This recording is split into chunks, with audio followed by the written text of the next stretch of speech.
Hallå allihopa och välkomna till en annorlunda, lite blöt trädgårdsdag. Som omväxling är det faktiskt ganska härligt att det är skitväder, för då kan jag förbereda en massa saker i köket. Nu är vi i mitten av augusti snart och det är en angenäm tid för den som odlar, men inte alltid fullt lika angenämt för de som bor tillsammans med odlaren. På vårt matbord nu så är det liksom fullbelamrat med skörd, och jag var just inne och tittade till barnen som ska äta en sen frukost, och de håller på att gräla om vem som ska röja på matbordet för att få plats med frukosten. Ja, jag har stora skålar med plommon, 4 byttor rejäla med blåbär, och det är tomater, det finns märgärtor, squash, lite allt möjligt sånt som jag ska ta hand om idag när det regnar och man kan stå inne i sitt kök. Och innan vi drar igång med dagens tema som handlar om att odla och framförallt ta hand om sina tomater och lagra dem på 3 fiffiga sätt, så vill jag säga någonting kort till er som tittar från andra länder. Hi everyone and welcome to Skillnadens Garden. My name is Sarah, and if you want to follow this video with subtitles in a language that you understand, please activate the subtitles and you will be able to understand far more than listening to Swedish that you may not understand. So activate the subtitles and please continue watching and leave a comment if you like. Tidigare i somras så var vi på den här platsen och jag satte ut tomater, och då var det såna här lågväxande kruktomater. Och nu har det gått några månader och så här ser landet ut nu. Det har varit väldigt, väldigt fin utdelning på tomaterna här. Min köksträdgård, och framförallt den här delen av köksträdgården, ligger ju i full sol. Vilket tomaterna gillar och många andra grönsaker också. Så solen går upp här borta och sen förflyttas den över hela det här området och gör att hela dagen, när det är en solig dag, så lyser solen på tomater och andra växter och gör att det växer bra, under förutsättning att jag också kan vattna. Och det jag har gjort på den här platsen efter planteringen, det är att sätta ut en bevattning. Så jag har såna här små droppspjut som sitter placerade strategiskt, och varje dag så vattnar jag. Och jag behöver vattna ganska mycket på den här platsen. Dels för att det är soligt, men också för att jag har de här 2 stora askarna, alltså träd, som brer ut sina rötter. Och rötterna suger upp jättemycket fukt och näring ur jorden, så jag måste kompensera det och hela tiden tillföra mycket av den varan eller de varorna. I gengäld då så växer det bra. Och det har varit en ganska trög sommar för tomater i min odling. Framförallt de högresta tomaterna växer långsamt, de utvecklar inte lika mycket frukt. Det var ju väldigt kallt i början av sommaren, så det tror jag satte lite stopp för det. Medan de här mindre plantorna verkligen levererar. Och just nu är vi en väldigt fin tid för tomater generellt i augusti, där väldigt, väldigt mycket skörd blir klar. Så jag tog med mig en bytta här som står och väntar. Jag skördar ungefär 1 kilo tomater minst per dag, och då är det väldigt varierande storlekar. Allt ifrån de här normalstora tomaterna till de här lite större sorterna. Det kan vara tomater som väger uppåt 800 gram, såna här bifftomater. Och sen har jag ju då jättemycket av de här små som kallas för kruktomater eller körsbärstomater. Och varje dag så går jag över plantorna och skördar så att nytt kan mogna och växa fram. Och jag har tomater nu på väldigt många platser i landet. Så det har varit lite av den gröda som jag har använt som en så här utfyllnadsgröda. Så på alla ställen där jag helt enkelt inte vetat om riktigt vad jag ska sätta, så har jag drämt ner lite tomater. Och som du ser nu när jag skördar tomaterna, så är jag inte jättenoga med att allting ska ha kommit upp i liksom precis maximal mognad. För att de här grejerna som jag skördar, de kommer landa på matbordet i någon skål. Folk äter och det mognar efterhand. Så Det behöver inte vara helt perfekt när jag plockar in det. Det är mycket sådär när man odlar mycket mat att man behöver ta hänsyn till liksom mycket av de här praktiska delarna med hanteringen av maten och hur man ska göra det. Så att det blir, så man klarar av att ta hand om allting. Liksom. Och nu när vi är i den här tiden så är just detta med att ta hand om ganska avgörande. För vad fasen gör man med all skörd? Vi äter mycket tomater nu, vi äter många liksom tomatbaserade maträtter. Jag gjorde en jättegod lammröra igår med jättemycket tomat. Vi äter färsk tomatsallad, vi äter tomater på smörgåsar. Vi gör tomatsoppor, det är så mycket tomatmat. Det är väldigt uppskattat. Men vi äter långt ifrån alla de tomater som trädgården ger.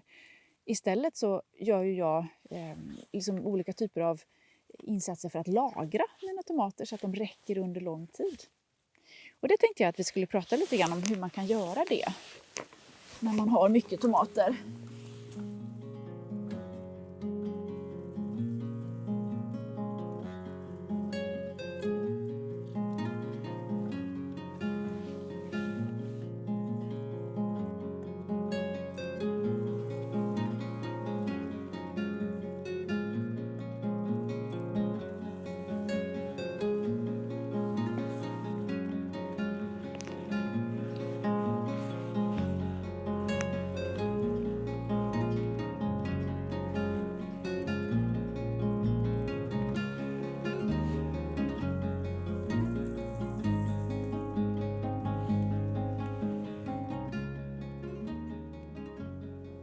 Är den gullig? Det är så roligt med alla former och färger på tomater.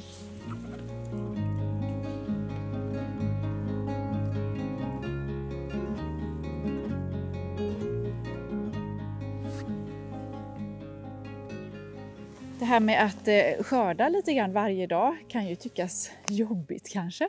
Men det är ju också vårt stora nöje som odlare när vi har förberett all den här ytan och vi står inför liksom den fina jättemassiva skörden och får lov att gå ut och titta på det som blev. Men det är också praktiskt väldigt bra därför att grönsaker växer ganska snabbt nu och om de blir kvar på plantorna för länge så är risken stor att skörden går förlorad eller försämras. Och här ser du precis att en av tomaterna som jag skördade nu har suttit på växten precis lite för länge så att den har spruckit. Och att tomaterna spricker kan ha att göra med att de har fått en skada så att tomaten kan liksom spricka upp.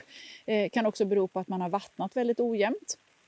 Eller att den helt enkelt har vuxit lite för fort. Och skadan i sig vid sprickan gör ju att det bildas en massa bakterier och skit liksom i tomaten som gör att hållbarheten försämras. Och sånt ser man ju när man skördar lite grann pö om pö.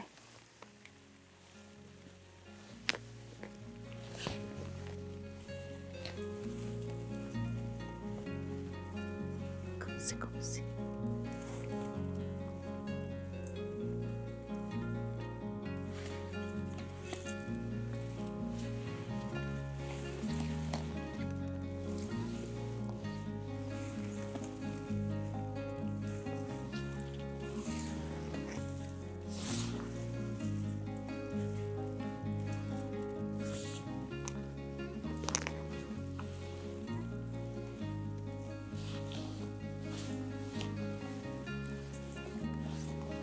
Men det var nog allt för idag. På just den här platsen.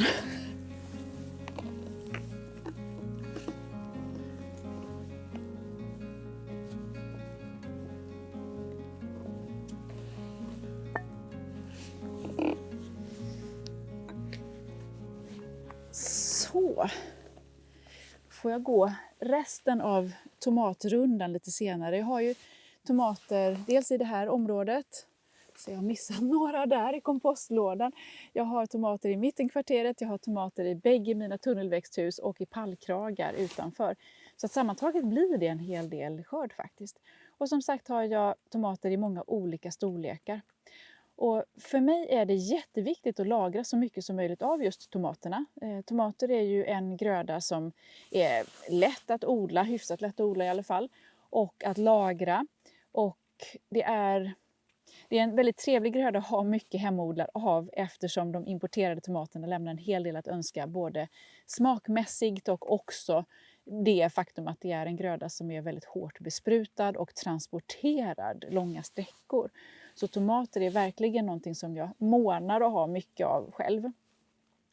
Och faktum är att nu när jag håller på att ta hand om mina tomater, så var jag i min lilla frustuga och skulle hämta burkar ur mitt förråd. Och jag tog en kartong med såna här trevliga glasburkar som jag konserverar i. Och så konkade jag hem den, öppnade upp den i köket eftersom jag skulle peta ner nya tomater i. Och det var min förvåning när hela kartongen var fylld med just tomatkonserver från förra året. Jag trodde att vi redan hade ätit upp allting, men förra årets skörd, den har faktiskt räckt fram till dess att årets tomater börjar ge. Så att jag är självförsörjande på tomater och det är ju underbart. Vad gör jag då med tomaterna? När jag ska lagra tomater så försöker jag att tänka på sätt att ta hand om dem som är liksom enkla i matlagningen. Till exempel i vinter. Inte bara för mig utan också för resten av familjen. Nu är det tonåringar som lagar mat och också en make som inte själv odlar men är jätteduktig på att använda skörd från trädgården i olika former. Men som inte på samma sätt som jag som odlar kanske har lust att leta efter maten på sådär, gå runt liksom och samla ihop små slattar som finns överallt. Det ska vara lätt. Och därför så gör jag på lite olika sätt med tomaterna. När våra 4 barn var små så var tiden som jag hade i köket lite mer begränsad. Jag hade inte tid att liksom stå och pyssla på samma sätt som jag behövdes på andra håll. Och det som jag gjorde då och som jag gör i viss mån fortfarande, det är att jag fryser in tomater. Och det är ett sätt som passar jättebra just för de här lite mindre tomaterna som är små. När de är fullt mogna så är det bara att ta bort det lilla skaftet på tomaterna och sen ta hela skörden, se till att den är ren. Man kan skölja dem lite grann om man vill. Och lägga ner i en stor fryspåse. Och då kan man ha en påse som man i princip bara liksom fyller på. En 6-liters påse eller liknande. Och så fyller man med den skörd som man har för dagen. Och sen fortsätter att fylla på när man har skördat nytt. Och då blir tomaterna i den påsen styckfrysta. Vilket gör att det är väldigt lätt sen när man ska ha tomater i matlagningen. Och bara ta fram sin påse och hälla ut det som man behöver, om det i 1 liter eller någonting till en tomatgryta eller köttfärssås och spaghetti eller vad som. Så det, liksom, och det går så snabbt och enkelt att göra det. Det är verkligen bara att skörda och sen stoppa ner i frysen och sen är det klart. Och så ligger det där. Det är också frysmässigt en fördel för att det är väldigt lätt att se vad som är tomat. Så det går liksom inte att och missta för någonting annat, för jordgubbar eller något sånt där, utan det är tydligt när det är tomat. Man behöver inte bara ta de här små tomaterna, man kan använda stora tomater och frysa in. Man kan frysa dem hela, men de hela stora tomaterna tar lång tid på sig att tina, så det är mycket enklare att helt enkelt skära dem i mindre bitar. Vill man göra det väldigt enkelt liksom användningsmässigt, så är ett tips att dela tomaterna och mixa dem. Man kan köra dem i en matberedare bara till en slaskig sås i princip och frysa in i mjölkförpackningar eller i flaskor eller vad som, för att få någonting som liknar liksom en krossad tomat och utgå från. Men det måste man ju sen tina den innan man ska använda. Och sådana här tomater är också möjliga att frysa hela eller bara dela i 2. Så det är det absolut enklaste sättet. Skörda, stoppa i frysen. Klart. Och det gör jag i viss mån nu också. Framför allt för att det är så tidsbesparande när man har mycket skörd. Någonting som jag började göra förra året och har blivit väldigt, väldigt förtjust i, det är att vattenbadskonservera tomater. För att få en produkt som är så lik liksom en vanlig traditionell tomatkonserv som man köper i matbutiken. Man öppnar sin burk och använder innehållet på det sätt man önskar. Och sen, alltså det är så otroligt enkelt. Och jag konserverar i såna här burkar, glasburkar som kallas för väckburkar. Det finns att köpa på nätet. Och vattenbadskonservering innebär att man helt enkelt langar ner en burk som är fylld med innehåll, med locket på, i en kastrull med vatten. Och man gör detta på ett visst sätt och man behöver vara noga med hur man gör. Det finns massor av instruktioner på nätet om hur. Och sen kokar man sin burk med innehållet tills man har kommit man följer helt enkelt en tabell för hur lång tid. En sån här burk som är nästan 1 liter kokar jag 45 minuter. Och när man kokar burken så fastnar det här fiffiga locket. Och en sån här burk med konserverad tomat kan då hålla jättelång tid. Och det här är ju ett betydligt mer tidskrävande sätt att konservera tomater. Det tar lång tid därför att jag först och främst kokar tomaterna. Eller det som jag har i den här röran förutom tomater. Så jag kokar en sås, jag brukar mixa det behöver man inte alls göra men det är fiffigt. Och sen vattenbadskonserverar det då. Så själva beredningen tar lite längre tid men i gengäld så är det väldigt, väldigt snabbt och lätt hanterat när jag väl ska använda tomaterna sen.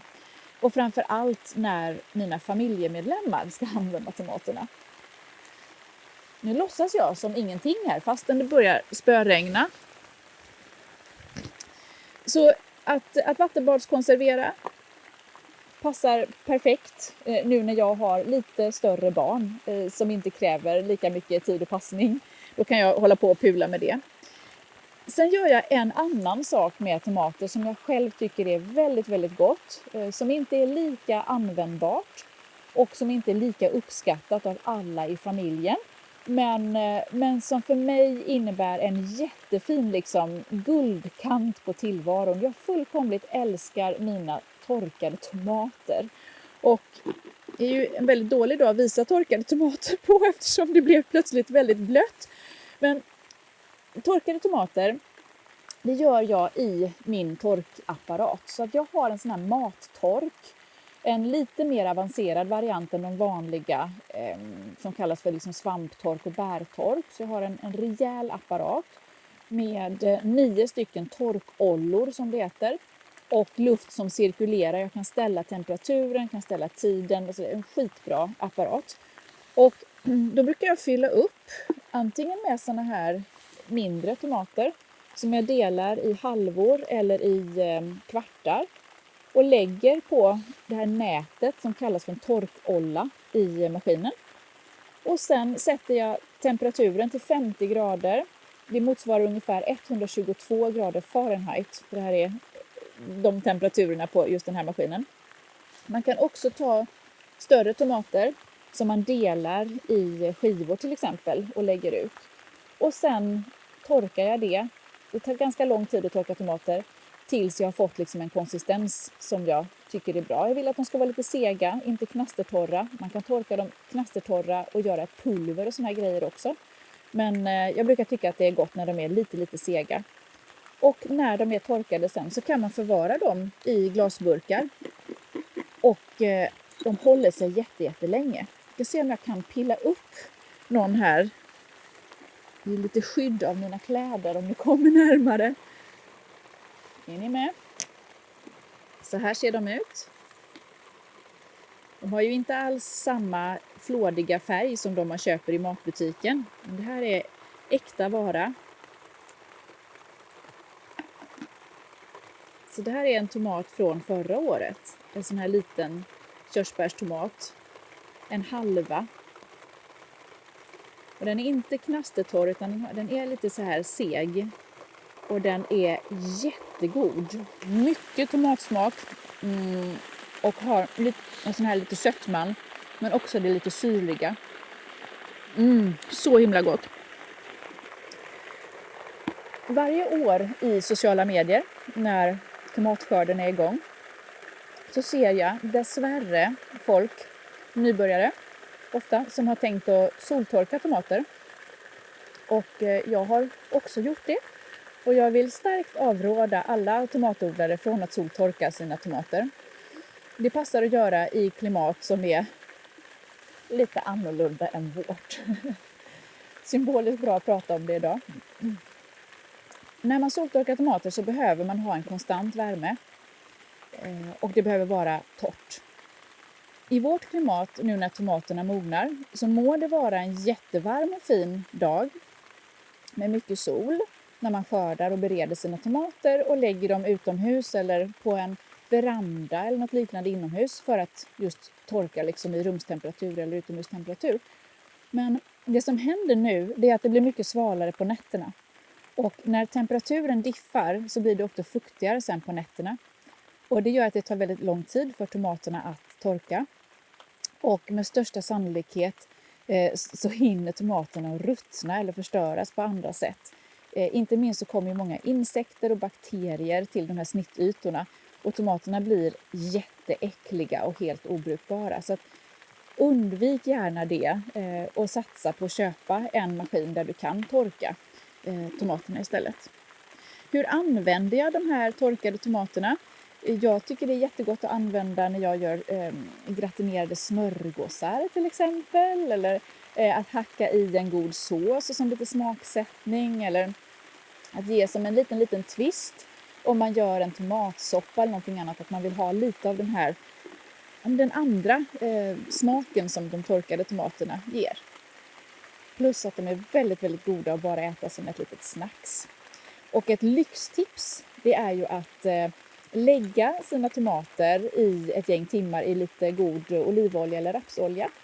Och sen mixa så att man får som en pesto liksom på torkade tomater. Det är asgott. Så det är 3 stycken sätt att förvara eller lagra snarare tomater på.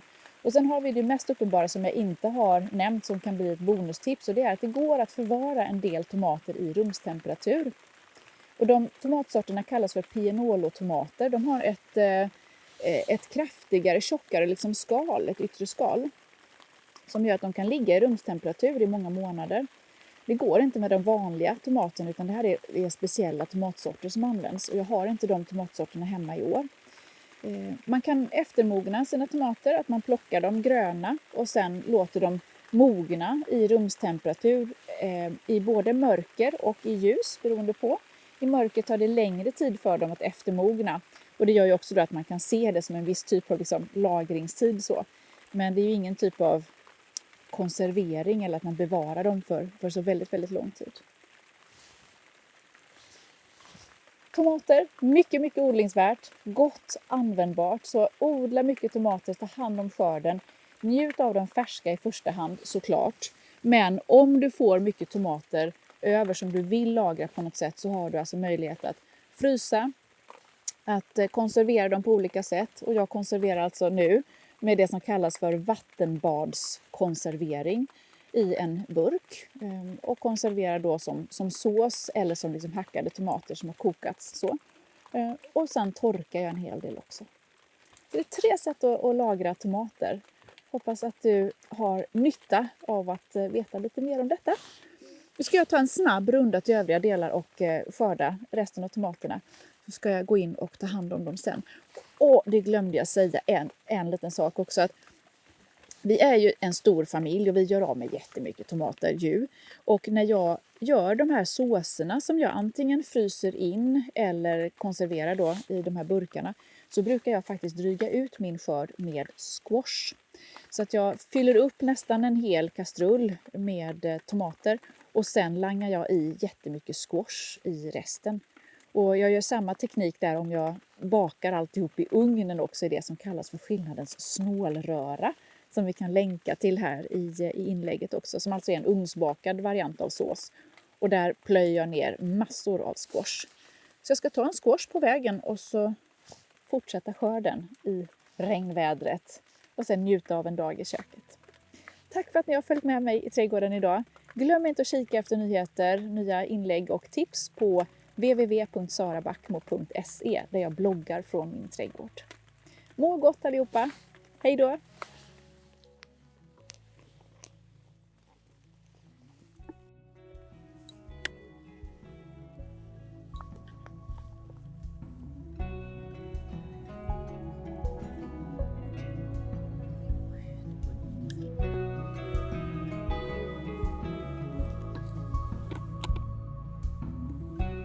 ett litet bonustips så här på slutet. Jag fick frågan om lågväxande tomater som ger större tomater och inte bara såna här små körsbärstomater. Det här är en sort som jag odlar första året i år som har gett jättefin skörd. Den heter Maja och ger helt enkelt en större tomat. Fortfarande på en väldigt låg buske. Tips!